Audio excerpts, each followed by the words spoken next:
सब दोस्तों, आप सबका फिर स्वागत है हमारे चैनल शौर्यवीर में। तो आज मैं आपको एक बहुत इम्पोर्टेंट खबर बताने जा रहा हूँ जो आ रही है लद्दाख की गलवान घाटी से, जिसमें आपको पता होगा कि लद्दाख में जो गलवान घाटी है उसमें जो श्योक नदी पे भारतीय सेना एक ब्रिज बना रही थी, उसको बनाने में चीन बहुत अड़ंगा लगा रहा था, लेकिन भारतीय सेना ने उस गलवान घाटी में श्योक नदी पर वो इम्पोर्टेंट ब्रिज कंप्लीट कर लिया है। तो सारी जो न्यूज़ है वो इसी के ऊपर है। तो भारत और चीन के बीच पिछले कुछ समय से जिस पुल के निर्माण को लेकर मतभेद बढ़ा था और जिसकी वजह से सोमवार को दोनों देशों की सेना के बीच खूनी झड़प हुई थी, उस मधुर पुल को भारतीय सेना के इंजीनियरों ने बृहस्पतिवार को पूरा कर लिया।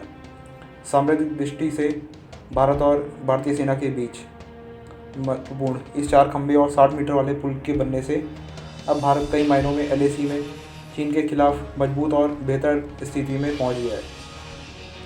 गलवान श्योक नदी के संगम के पूर्वी दिशा में 3 किलोमीटर दूर और पेट्रोलिंग पॉइंट 14 से 2 किलोमीटर पीछे बने इस बेले ब्रिज ने भारत को उस स्थान पर मजबूती का काम किया है।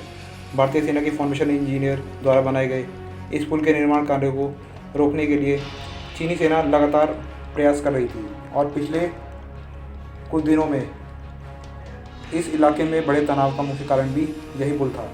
यही वजह थी कि PLA ने पूरे गलवान वैली पर ही अपना दावा ठोक दिया था। हालांकि चीनी सेना के तमाम रुकावटों के बावजूद भारत की तरफ से निर्माण कार्य को रोका नहीं गया और कम समय में इसे बनाकर तैयार कर लिया गया।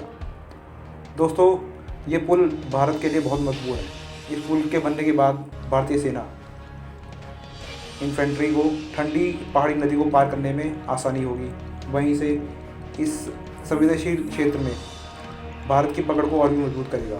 इसके अलावा लेह के दुर्गोक से दौरत बे गोल्डी तक बने इस 255 किलोमीटर की रणनीतिक सड़क की भी रक्षा करेगा।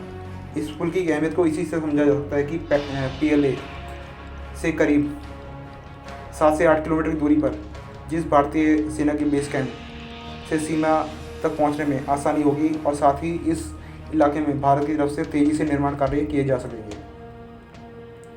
भारतीय सेना के अधिकारियों ने एक अंग्रेजी अखबार को बताया कि चाहे जैसी भी स्थिति हो, वे अपने इलाके में निर्माण कार्य आगे भी जारी रखेंगे। गौरतलब है कि इसी हफ्ते सोमवार 15 जून 2020 की रात को पेट्रोलिंग पॉइंट 14 के पास ही चीनी सैनिकों ने भारतीय सेना पर पत्थर, कटीली तार और लोहे के रॉड से हमला कर दिया था, जिसमें भारत के 20 जवान शहीद हो गए और कई बुरी तरह घायल हो गए थे। वहीं चीन की तरफ से आधिकारिक तौर पर 43 जवानों की मौत हुई थी।